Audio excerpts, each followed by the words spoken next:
Here we go. So today's topic is optimizing your metabolism. I find that when I work with people on weight management, and I specifically, very purposefully use the word management and not loss, because weight loss and weight management are a continuum. We are managing a healthy weight. Sometimes we're in gain, sometimes we're in maintain, sometimes we're losing. But it doesn't matter what weight you are at and what your goal is, it is managing that with lots of different lifestyle strategies, sometimes medication strategies. There's so much we can do that help to manage our weight that I really love that word management more than loss. And especially because when we think about weight loss, we're often thinking about how do I need to cut my calories and work out super hard and totally change my whole life around. Where when we're just managing this, it can make it easier to think about the physiological reasons for weight, and how our metabolism works, and how it's not just as easy as let me eat less and work out more. So we're going to really look at metabolism, how it works, what are the nitty-gritties behind it, so that we can use that information to make better decisions about a healthy weight for us. All right, so that's kind of the point. And hold on a second, because I have a piece of hair stuck in my glasses that I keep seeing. Okay, there we go. Sorry. All right. What is metabolism? Metabolism is our body's system of breaking down external nutrients, aka food, water, liquid, anything you put in your mouth, using various hormones to produce, use, and store energy. So there's a lot going on. I picked this graphic because when I was Googling different images of metabolism, and if for any of you who are in any of those classes like biochem or physiology, I mean, it's like a map. It looks like the world's freeway map. And it's just really overwhelming and hard to understand because there's so much involved in metabolism. There are hormones. I'm seeing a thumbs up. There are hormones, there are enzymes. Those change depending on your age, depending on if you're stressed or if you've slept or not. Like there's just a whole lot that goes into it. And for today's purposes, we want to simplify this. You don't need to know the United States map of metabolism. You need to know that what you put in your mouth gets processed in a certain way through your digestive system and then gets used by your body for energy. And there's different types of energy. Some energy we use and some energy we store, and that impacts our weight. So we're going to kind of look at what we can do in this process. So some basics of your metabolic function. So this kind of takes that process and breaks it up into a few different areas. We need to have balanced hormones. So if you maybe have adrenal issues, or maybe you're in a pre or postpartum state, maybe you're in a shift of life kind of going into perimenopause, your hormones may or may not be in sync and in balance, and this can impact your basal metabolic rate. To back up real quick, sorry, I should have defined basal metabolic rate, or BMR. Those are the amount of calories you need to function at rest. If you were just to sit on the couch all day and not really do a whole heck of a lot, and all you wanted to do was maintain your weight and have your normal daily functions of breathing and moving and maybe getting up to go to the bathroom, the calories you need to just chill and maintain at a very minimal amount of movement, that's your BMR. And that is based on a significant calculation there's different ones out there. There's one called the Mifflin-St. Jeor that most dietitians use. We have a body called an in-body body composition machine that actually kind of takes your muscle and fat ratios and can calculate your BMR based on that. But your BMR is a good general number to know, because if weight loss is the goal, we want to take some calories off of that BMR. And I'm going to talk about that because it's not a whole heck of a lot of calories, but essentially if your goal is maintaining and you're eating your BMR and not moving a whole heck of a lot more, you probably won't lose weight. So your BMR is calories you need at rest to just function and survive. So again, back to now our basics. If our hormones are a little bit out of whack, that could change our BMR. We also need to have a strong immune system for our metabolic function to work well. We have to have a healthy gut. That's a big part of this. If you are eating all the right foods, but your gut is out of whack, we have dysbiosis, we aren't producing the right enzymes, it doesn't matter that you eat a very healthy diet. You might still have an unhealthy metabolism that's not functioning efficiently.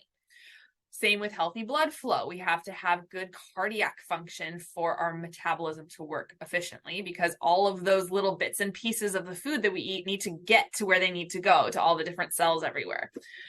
We have to have a balanced central nervous system. So that's kind of one of these outcomes on the right-hand side, is the breathing and the repairing cells and the organs functioning. I don't care if you eat the most beautiful, perfect diet in the whole world and you exercise totally according to a prescription, you will have a non-efficient metabolic system. You will potentially not lose any weight at all if you are chronically stressed and your central nervous system is in stress mode and not in rest and digest. So we'll kind of get into that. And then adequate nourishment. Are you eating correctly for you? Or are you eating what WebMD told you to eat, or what your neighbor told you to eat? Sometimes nutrition is very, very unique to each individual. And same thing with movement. Just because HIIT exercise and Orange Theory works for your best friend does not mean that that's going to work for you. It might, but it's really important that you look at your individual needs. So just to think about weight loss for a minute, here are some interesting statistics. 73% of adults in the US are overweight or obese. 65% of those adults who are overweight or obese are actively trying to lose weight. That's a big portion of the population that has a weight loss goal in mind.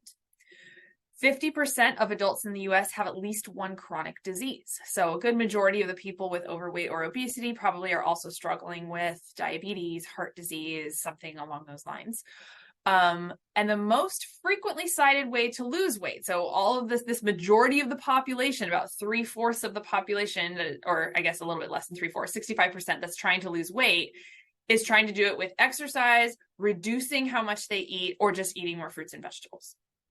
So those are very umbrella terms. And when we know that metabolism uses all of these different things, they need to be in line, we know that exercise needs to be unique.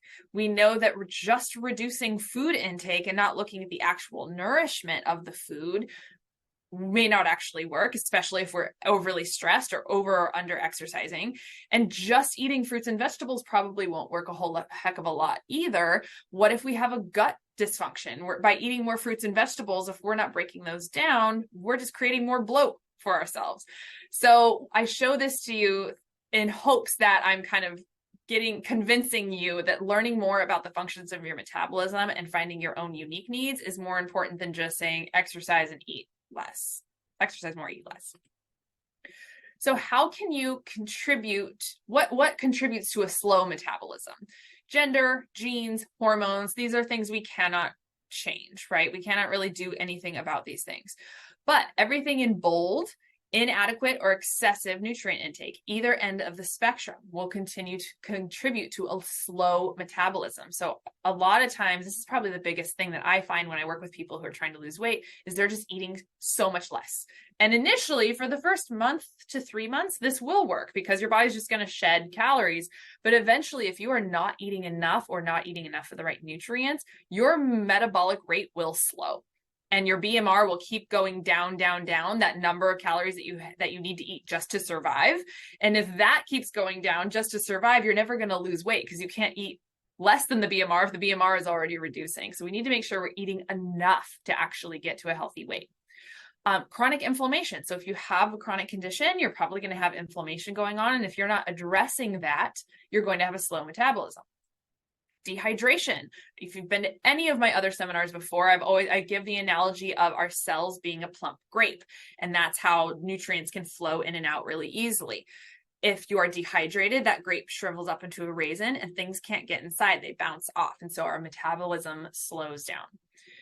Insufficient muscle mass. This is a big, big, big one because one of the biggest side effects of rapid weight loss. So if you're on like a really rapid weight loss program with meal replacements, or maybe you did something like a gastric band, rapid weight loss almost always comes alongside muscle loss as well. And muscle loss will reduce your BMR. So you lost all this weight, but if you also lose it from muscle, now you have this really low calorie need just to survive. And it's hard to keep the weight off because you can't eat less than that. So hopefully that kind of made sense. Lack of quality sleep. Our body cannot rejuvenate and go through processes like autophagy. If you came to my fasting lecture, then you know all about autophagy and that cleanup system of our immune function. If we're not getting sleep, we don't go through appropriate autophagy.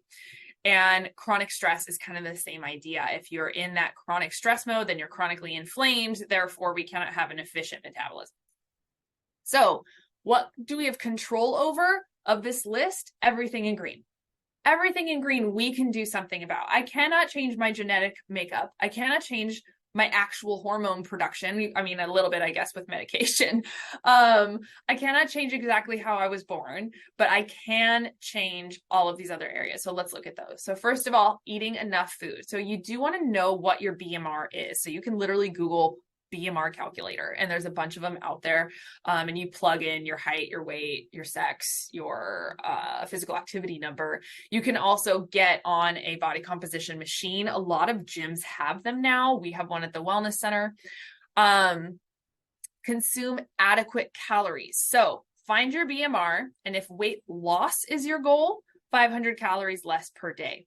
In general, and this is a very general recommendation. Some people are going to be a little bit more, a little bit less, but it's not as much as you might think. I find so many people go 1,000 calories less per day, 1,500 calories less per day. And I mean, my goodness, that's not survivable.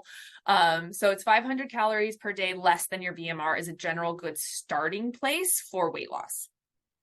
And we talked about what insufficient intake causes, because it slows that metabolism, but it also causes things like food cravings, which can then lead to overeating and kind of gets in the whole way. And if you're constantly undereating and overeating, that yo-yo effect, you're messing with your metabolism and it kind of plateaus. Also, blood sugar imbalances can be caused by not eating enough. So aim for a balanced eating pattern, meaning the hand guides. I've talked about this in other webinars too, so you can go backwards, but about a hand-sized portion of protein, 2 full handfuls of vegetable, and it has much starch as you could scoop up in your hand. So rice, that's kind of like 1/3 of a cup, with fat either drizzled on or how we cooked with it. That is a balanced meal. Okay, so then that's going to vary a little bit per person, but that's a good general place to start. And just an FYI, since last month I talked about intermittent fasting, and some of you might be like, what? You just told me to not eat for this long period of time throughout the day, and now I have to eat more. So remember that if you are intermittent fasting and that's working really well for you, that you still need to meet your caloric needs, okay? So intermittent fasting doesn't necessarily mean eating less. It means eating less over a certain amount of time. You still need to meet your needs. You just eat it during your eating window, okay? So while we're balancing our meals, especially for weight management, we are prioritizing certain things. You want to prioritize protein and you want to prioritize fat. Carbs increase our blood sugar and make it really hard to burn fat. Proteins and fats, on the other hand, keep blood sugar to a minimum, keep insulin to a minimum, meaning that we aren't in storage mode, we're in burn mode. This doesn't mean eliminate carbs, it just means prioritize the protein and fat, because protein helps us to build muscle and rebuild all of the structures, helps us to burn more calories. So ideally you want 3 to 6 ounces of protein at every single meal. A good kind of rule of thumb is half your body weight in protein. Okay. Especially for weight management. If your goal is not weight loss, you could probably go a little bit less than that, but way more protein than most people are actually eating. And then fats are really, really important. They are the cellular structure of everything in our body and the structure of our organs. So we need fat. We just don't need so much of it. And we don't need so much of the saturated and trans fats that we tend to eat with our processed foods. So lean on olive oil, avocado oil, actual food fats like avocados, nuts, seeds, olives. Those are the fats I want you to eat, and eat them at every single meal. And then look at your blood sugar balance, because this one is really tricky. If you have pre-diabetes or any like just disposition for kind of out of whack blood sugars, managing your weight is really, really hard, and metabolic function is always going to be out of whack if your blood sugars are out of whack. So this is a really good place to start, because it's hard to measure metabolism. It's hard to feel if your metabolism is not working correctly, but blood sugar, you can tell if your blood sugar is low.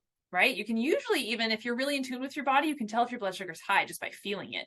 But there are also so many ways where you can actually track your blood sugar by pricking your finger, by wearing a continuous glucose monitor, by getting your A1C checked. And you can see if these numbers are out of normal consistently, you can bet money that your metabolism is also out of normal. And this could be the one thing keeping your weight out of where you want it to be.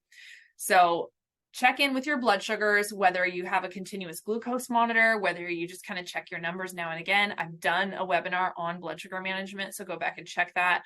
If you're super interested in this, I'm actually launching a continuous glucose monitor program sometime in the new year, so you can email me and tell me if you're interested in that. But in general, to manage your blood sugars, you want to eat at consistent intervals, not consistently. Take moments and fast in between eating, but don't try to be fairly consistent in how you eat so your body knows when to expect nutrients. Have healthy meals, definitely include that protein and fat, and increase your fiber. Fiber significantly slows down absorption of blood sugar, and the recommendation is 25 grams minimum per day. Most Americans eat 14 grams per day, so way, way low. If you do one thing to try and improve your blood sugar, it would be increase your fiber. So back to the hydration piece, and we want those big plump grapes as cells and not teeny tiny shriveled up raisins. And the reason is our body is majority water. We're made of so much water that we really need to make sure we're supplementing with water, because sweat and urine and spit, all of these things take water out of our body. So kind of same idea as protein. You should be drinking half your body weight in water. It boosts your metabolism. They've seen this in studies over and over again that just dehydration alone can slow metabolism and bring that BMR down. It can reduce your appetite. A lot of times we'll tell people that if you're feeling kind of snacky and hungry, try having a full glass of water, because sometimes the first symptom of dehydration is actually a feeling of hunger. And certain minerals are also needed in metabolic functions. So things like magnesium and copper and chloride and sodium, we need all these things, and you can get them from being well hydrated. And also, if you're not getting enough, or if you are getting enough of them, but you're not well hydrated, they're not going to be able to move around the body. So they work together as having a multivitamin, maybe taking electrolyte supplements, eating lots of juicy fruits and vegetables, while also being hydrated. That you have to have both. So then the gut and the immune system piece of things. Remember, we're talking about all of the things that we have control over to improve our metabolic rate and our metabolic function. The gut is a huge piece of this. Your metabolic system will not function if your gut is not functioning appropriately. You'll just feel bloated all the time. So we want to make sure we have good, healthy gut bacteria. This can regulate your appetite.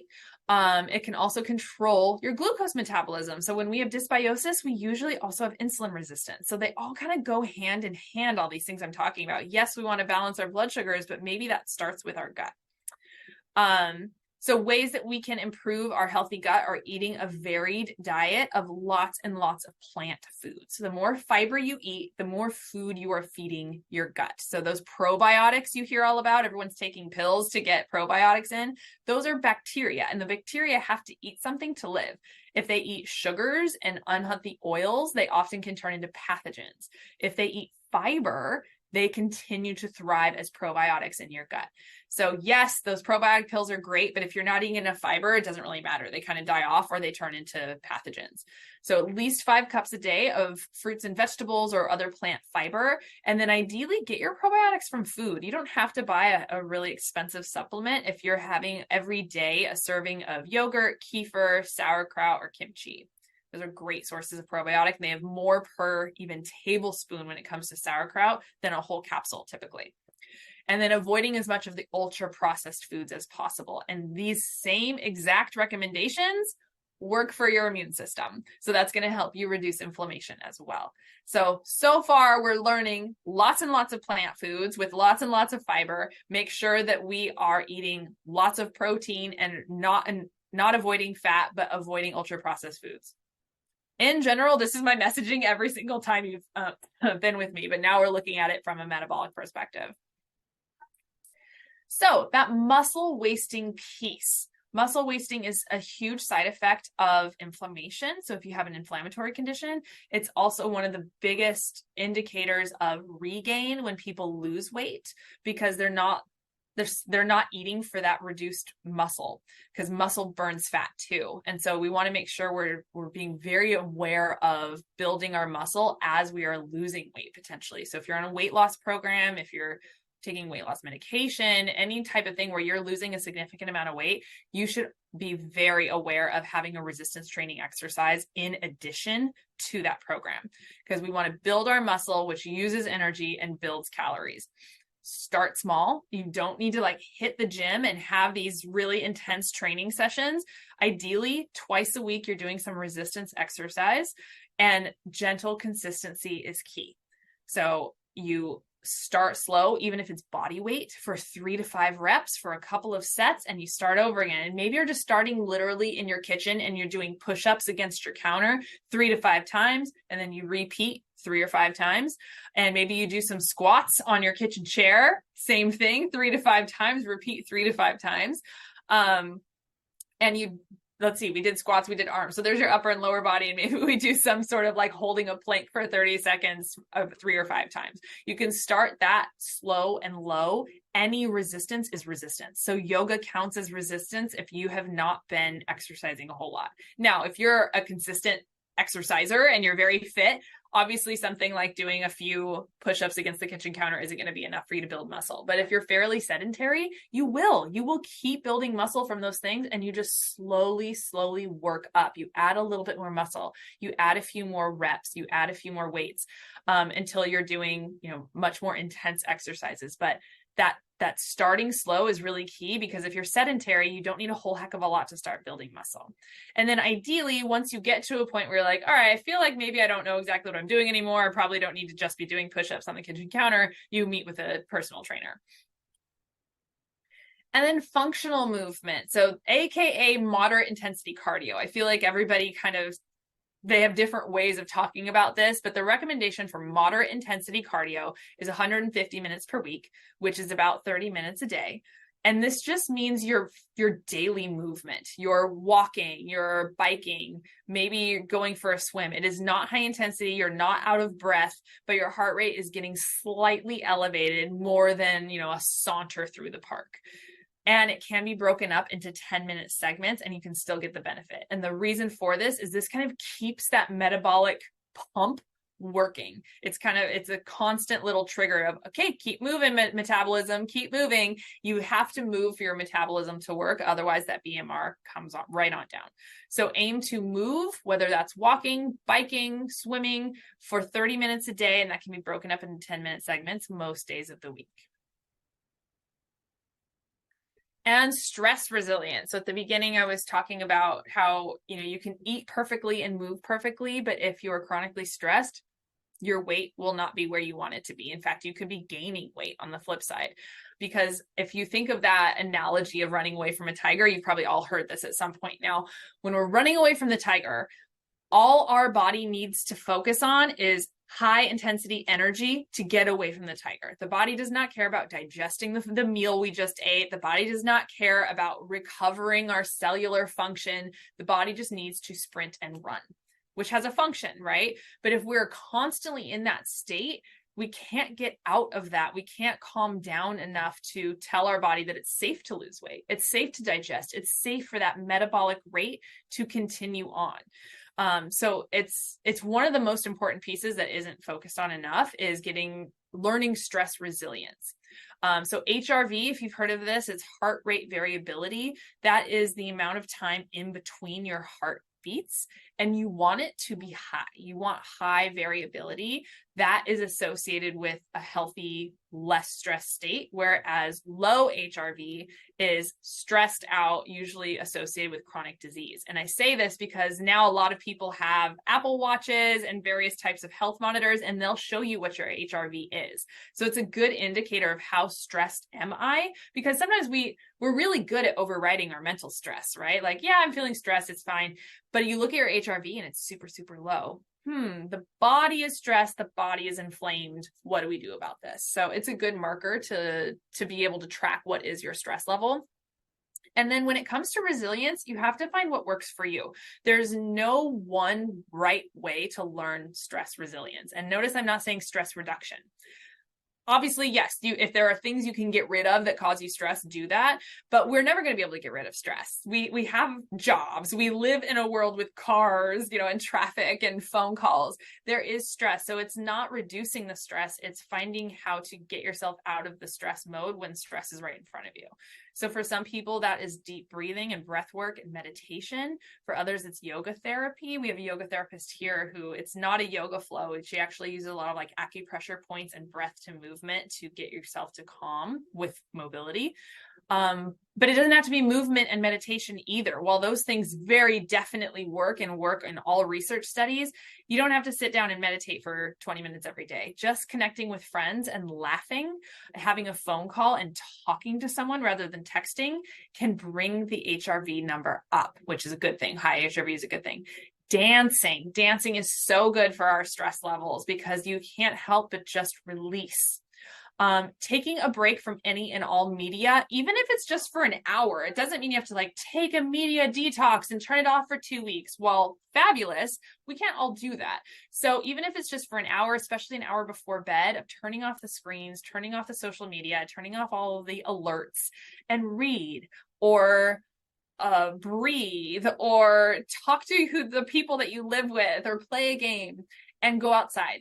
There's really something to the grounding movement where you have skin to ground because of the electrical impulses. And if nothing else, it almost always just makes you feel joy to be outside. So that can help with stress resilience too. So finding the practice that works for you. And finally, sleep. So metabolism does its best work overnight. Again, if you remember back to my fasting webinar, I talked a lot about autophagy, which is where our body goes through a cellular clean out, and MMC, which is our digestive sweep to get all the gunk out of our stomach and push it through to the colon. None of that can happen. Well, it happens a little bit, but it really doesn't happen to the best of its ability until we sleep, which means our metabolic function is very low until these things can happen, because if you don't have good MMC and autophagy, you have inflammation. So ideally, you're getting 7 to 9 hours of sleep each night. And I want that to be quality sleep. If you're constantly waking up all through the night, it doesn't matter that it was 9 hours total if you only really truly got 3 hours of good sleep. And there's lots of different training techniques for getting better sleep, but a good place to start is looking at your sleep hygiene practices before you go to bed. So going to bed around the same time every night, it doesn't mean to the minute, but if you're going to bed at 8 o'clock one night and 11 o'clock the next night, that can really mess with your metabolic function because your metabolism doesn't know what to expect. Turning off your electronic devices and the lights 30 minutes before bedtime. Keep your bedroom on the cooler side. We sleep better in cool temperatures. Avoid large meals 2 hours before bedtime, because otherwise we're just digesting and we don't have a lot of metabolic function. Avoid alcohol, nicotine, and caffeines or stimulants, usually afternoon. Some people will say after 3 o'clock, depending on how sensitive you are, because they will help to keep you awake. And the bedroom should be dark and quiet. These will all help with sleep. And then I put this at the end because I don't want people to get too caught up in it. We live in a world with toxins, right? We drive to work. We eat food that has been transported across the country with fuel and plastic. Like, there's no avoiding toxins necessarily. So I don't want you to get so caught up in this one piece where there's all those other slides that we can deal with eating better and looking at our muscle and stress resilience. But it is just something to think about, that toxins disrupt our metabolic function because the body doesn't know what to do with them. They're not food. They're not anything that's supposed to be in our body. And therefore, there's a whole digestive process that's confused. It slows down. And essentially, if our body can't get it out of the body, it gets put in a fat cell, because fat cells are protected and they don't let them create inflammation within the body. So again, you could be eating, if everything you're doing is already great and you're doing all the things I already talked about, and you're still not able to get to a healthy weight, maybe we should also look at your toxin exposure or your body's own detox pathways. So a variety of common products that have toxins are household and beauty products. You might want to look for something called phthalates on the label. Foods and beverages in plastic bottles, anything artificial. It doesn't matter if it's an artificial sweetener or color or flavor. If it's artificial, the body cannot recognize it. And this is not to make you feel like, oh, I had that artificial sweetener yesterday. If it's once in a while, your body can get rid of these things, especially if you have a good detox pathway, but it's the constant exposure that sometimes can be difficult and slow down metabolism. Some water can be sources of toxins if it's not cleaned appropriately, and you can find that out from like your city reports. And then home improvement products like flame retardants and pesticides. These are all sources of toxin exposure that if this is something that concerns you, maybe you look at what's going on in your household that you're exposed to regularly, or maybe what are you putting on your face every single morning? Is that something that has ingredients that maybe aren't great for your body? So just something to kind of put it in your head, but I don't want you to get obsessed here. And with that kind of brings us to the end today. How did I do on timing? Woo, just over half an hour. I got some feedback that shorter classes would be more beneficial just because of all of your availability. So I was trying to keep it a lot shorter. Our next class is a cooking class. Holiday flavors on November 29th at 11:30. And there's our contact information at the Wellness Center. Let me pull up the chat box. Please add your questions in there and I'll kind of go from the top. Is there a test we can do to check gut health? Yes, there are several. And so if you're working with a GI doc, oops, sorry. Let me pull that back up and then I'll go back. I think I double clicked it. There we go. If you're working with a GI doc, obviously there's things like scopes they can do, but as far as from a functional health perspective, the one that I like best is called the GI map. And it is a stool test. So you submit your own stool to the lab and the lab then shares your results with whoever your practitioner is. The dietitian we had last year, who unfortunately she moved and had some life stuff, so she left. She was very well versed in the GI map results. Right now, our other current dietitian, she's training on it. She's not quite there yet, so we don't currently have a practitioner who can read GI map. But if you Google GI map and go to their website, I think they have a search function where you can find a practitioner who can read the results, and that will show what kind of bacterial makeup you have. And it gives good examples of what you can do to eat and lifestyle things to change that gut makeup. Let's see. A challenge that we can't keep my weight on. So the opposite, which is you'd be surprised, but also very common, especially as we get older, for it to be able to actually keep a healthy weight on. So not weight loss, but possibly needing to put weight on or increase that weight a little bit more. As far as what kind of tests to take, well, first I would find out what your BMR is. So I do like an in-body or a body composition test and find out what your BMR is and make sure that you're eating to sustain and maybe increase the amount that we're eating on top of that. That would be a good just baseline place to start before you dig into all these other things is, are you eating enough? And we can do a real basic assessment just based on what your BMR is, and then doing some food journaling to see if you're meeting those needs. So that's where I would start, is find out your BMR and Google it to find out, what the test online would say, the calculation, but you can also get an in-body, which I prefer for really good data. And I'd start there. And then the other thing I'd look at is your protein and your fat specifically, because people with a really rapid metabolism have a hard time storing fat. And so you'd want to increase your healthy fats. What's the amount of fat percent to consume on a daily basis to maintain brain function? It's very individual. It's a good question. It is very individual. There are arguments in the nutrition world about specifically that number. The Academy of Dietetics right now, the breakdown is 40 to 60% carb, 15 to 25% protein, and then the rest fat. So 10 to 15% fat. There are many, many, many proponents of switching that around and that higher amount being protein, and then kind of divvying up the rest between carbs and fat. So like 50% protein and then 25% carbs, 25% fat. I tend to lean in that second camp of most people are eating far too many carbohydrates and not enough protein and fat.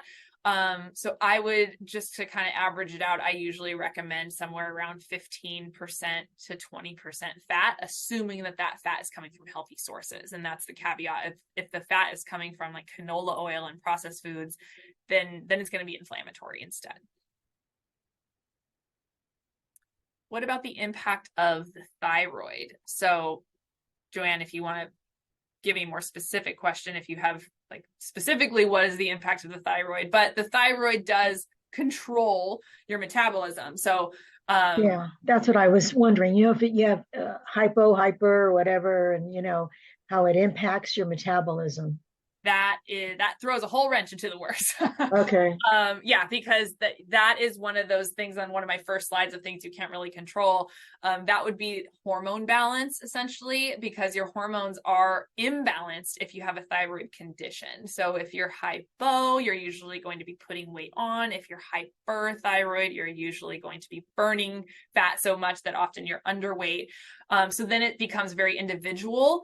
And again, depending on which side of that you're on, we'd have to adjust the way you're eating. I find most people with hypo and are putting weight on tend to do a lot better with more of a keto-based diet, assuming that's also along with resistance exercise and that calorie is not going high with the keto. So yes, it's a high-fat diet, but not high-calorie keto. Versus people with hyper tend to do really well with more of a paleo style diet. Okay. So bringing in more balance, not going completely no carb, but sometimes they need extra calorie with that paleo style. Okay, thank you. You're welcome. Looks like that is the end of the questions. Okay. Well, hopefully I see you all on November 29th. Just